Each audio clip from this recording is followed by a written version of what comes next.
25 వచ్చేసింది, 30 ఇయర్స్ వచ్చేసాయి, ఇంకా లైఫ్ సెట్ కాలేదా? సోషల్ మీడియా చూస్తే అందరూ ముందుకెళ్ళిపోయినట్లు అనిపిస్తూ ఉంటుంది. ఎవరో జాబ్లో సెటిల్ అయిపోయారు, లేకపోతే ఎవరో బిజినెస్ స్టార్ట్ చేశారు, మంచి సక్సెస్ఫుల్ గ్రోత్ని చూశారు, ఎవరో హ్యాపీగా లైఫ్ని ఎంజాయ్ చేస్తూ ఉన్నారు. అప్పుడు మన మైండ్ ఒక్కట అడుగుతుంది, నేను లేట్ అయిపోయానా అని. కానీ నిజం ఏంటంటే లైఫ్ అనేది రేస్ కాదు. ప్రతి ఒక్కరికి వేరు వేరు టైమింగ్స్ అనేవి ఉంటాయి. కొంతమంది ఎర్లీగా సక్సెస్ని చూస్తారు, కొంతమంది స్ట్రగుల్స్ తర్వాత షైన్ అవుతారు అనమాట. ఒక సీడ్ కూడా వెంటనే ట్రీ అయిపోదు, టైం పడుతుంది.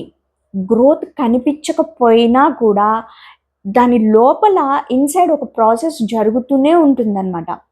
అందుకనే నీ జర్నీని ఇతరులతో కంపేర్ చేయొద్దు.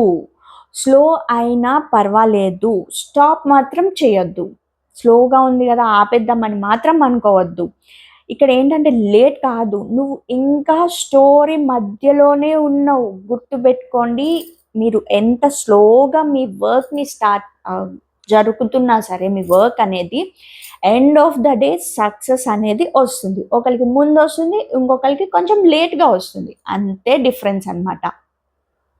If you like this video, please subscribe to my channel Anu Telugu Diaries. Thank you.